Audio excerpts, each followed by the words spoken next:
రాజకీయాల గురించి మాట్లాడితే తెలియదు కావచ్చు అనుకుందాం. 10 సంవత్సరాలు రాష్ట్ర మంత్రిగా, ముఖ్యమంత్రి కుమారుడిగా, ఆ పార్టీ కార్యనిర్వాహక అధ్యక్షుడిగా పనిచేసిన తర్వాత అర్థం లేకుండా మాట్లాడితే అది ఎందుకు మాట్లాడుతున్నా అని అడిగే అవసరం ఉంది. కాంగ్రెస్ పార్టీకి సంబంధించిన బలహీన వర్గాల ప్రాతినిధ్యం సంబంధించిన అంశం మాట్లాడుతూ ఉన్నాడు. మేము 6 సీట్లు ఇచ్చినాం అట్లా ఇట్లా అని. నేను సూటిగా ఒక ప్రశ్న అడుగుతా ఉన్నా. తెలంగాణ కాంగ్రెస్ పార్టీ ఒక బలహీన వర్గాల శాఖ మంత్రిగా, బలహీన వర్గాల నాయకుడిగా ఒక సూటి ప్రశ్న. కేటీఆర్ గారు 23 ఏళ్ల కింద మీ పార్టీ పెట్టినప్పటి నుంచి ఇయ్యాటి వరకు మీ పార్టీ అధ్యక్షునిగా ఒక బలహీన వర్గాల వ్యక్తి దొరకలేదా అని అడుగుతా ఉన్నాం. రైట్, ప్రాంతీయ పార్టీ మీరే యజమాని, మీరే అధ్యక్షులు, మాకే ఇబ్బంది లేదు. గత 10 సంవత్సరాలుగా ముఖ్యమంత్రిగా అయిన తర్వాతనే పార్టీ అధ్యక్ష పదవి వేరే వాళ్ళకి ఇవ్వచ్చు కదా బలహీన వర్గాలకు సంబంధించి.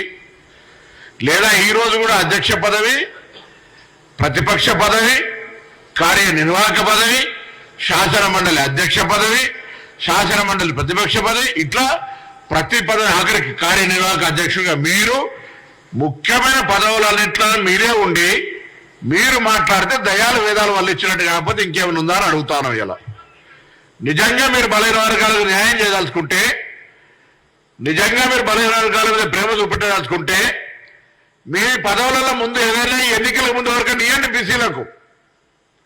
అది ఇవ్వకుండా మీరు ఏది పడితే అది మాట్లాడితే నడవదు. అంతేకాదు, నేను ఈరోజు తెలంగాణ రాష్ట్ర ప్రభుత్వ బలహీన వర్గాల శాఖ మంత్రిగా సవాల్ చేస్తా ఉన్నా. గత 10 సంవత్సరాలుగా మీరు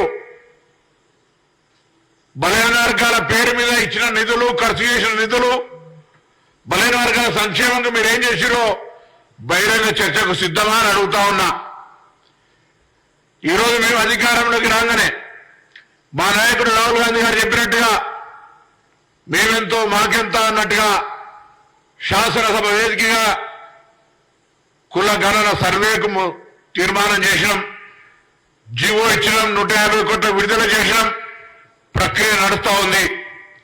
దాంతో పాటుగా 17 కులాలకు సంబంధించినటువంటి కార్పొరేషన్లు ఏర్పాటు చేసి రాబోయే కాలంలో ఆయా కులాలకు సంబంధించి ఆర్థికంగా ఉపాధి అవకాశాలు కావచ్చు, విద్య, ఇతరత్ర అంశాల పట్ల వాళ్ళకు స్కిల్ డెవలప్మెంట్ తో సహా అనేక కార్యక్రమాలు తీసుకునే విధంగా మా కార్యాచరణ తీసుకొని పోతా ఉన్నాం. ఇలా బలహీన వర్గాలకు సంబంధించి ఏదైనా కాంగ్రెస్ పార్టీలో ఇబ్బంది అడిగితే మేము అడుగుతాం. కాంగ్రెస్ బిడ్డలం. కాంగ్రెస్ పార్టీలో అడిగే బలహీన వర్గాలకు ఏమైనా ఇబ్బంది కలిగితే అడిగే ధైర్యము, హక్కు మాకుంది. కాంగ్రెస్ పార్టీ తప్ప ఇంకొక పార్టీ న్యాయం చేయదు బలహీన వర్గాలకనే మాట కూడా సందర్భంగా చెప్తా ఉన్నా. మీ పార్టీలో బలహీన వర్గాలకు సంబంధించి స్థానిక సంస్థలు రిజర్వేషన్లు తక్కువైనప్పుడు కూడా ఎవరైనా అడిగే పరిస్థితి ఉందా? లేదా ఇతరత్ర బలహీన వర్గాలకు సంబంధించి బీసీ బంధు పేరు మీద వేల లక్షల అప్లికేషన్ తీసుకొని ఏదో ఉడతా బయట మామూలుగా కొండను నవ్వి ఎలకడ పట్టినట్టు ఒక ఇంతమందికి ఇచ్చి మేము బాగా చేసామని చెప్పుకునేదట. ఇలా అడుగుతా ఉన్నా, ఎందుకు గతంలో బలహీన వర్గాల శాఖకు సంబంధించిన బలహీన వర్గాల మంత్రులుగా ఇచ్చిన ప్రాతినిధ్యము వాళ్ళకు ఉండబడిన స్వేచ్ఛ ఏందని అడుగుతా ఉన్నాం. ఇలా మీరు ప్రజాస్వామికంగా లేక మీరు ఇలా మాట్లాడితే ఇట్లా ఇలా గొర్రెలు అన్నారు, ఇంకోటి అన్నారు. వాటన్నిటికి సంబంధించి ఒక్కొక్క లెక్క చూస్తూ ఉంటే ఆశ్చర్యం అనిపించే పరిస్థితి రాబోయే కాలంలో తెలుస్తుంది. అందుకే ఒకటే మాట, ఇలా కాంగ్రెస్ పార్టీ బలహీన వర్గాలకు సంబంధించి డిసెంబర్ అధికారంలోకి వస్తే ఇవాళ మార్చి 30 లోపల మేము ఇన్ని కార్యక్రమాలు చేసినాం. ఇవాళ ఇంకా విదేశీ విద్యకు సంబంధించి సంఖ్యను పెంచే ప్రయత్నం చేస్తా ఉన్నాం.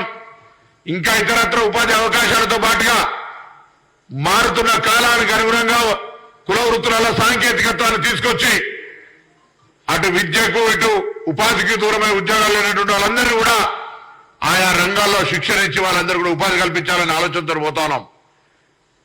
అటువంటి సంబంధించి ఇంకా బలహీన వర్గాలకు ఏదైనా మెరుగైన సేవ చేయగలిగితే కొన్ని సంవత్సరాలు అమెరికాలో ఉండొచ్చు కదా, ఇంకా అక్కడ ఉండేటటువంటి వాతావరణంలో బలహీన వర్గాలకి చేస్తే బాగుంటుందని సూచన చేయగలిగితే చేయి. అదేవిధంగా రాజకీయపరమైన మార్పులు చేర్పుల్లో కాంగ్రెస్ పార్టీ అన్ని సందర్భాల్లో బలహీన వర్గాలకు న్యాయం సహకారం అందించే ప్రయత్నం చేసింది. చేయకపోతే మేము పార్టీలు అంతర్గతంగా బరాబర్ గొంతు విప్పుతాం. మీ దగ్గర అటువంటి గొంతు విప్పే అవకాశమే లేదు.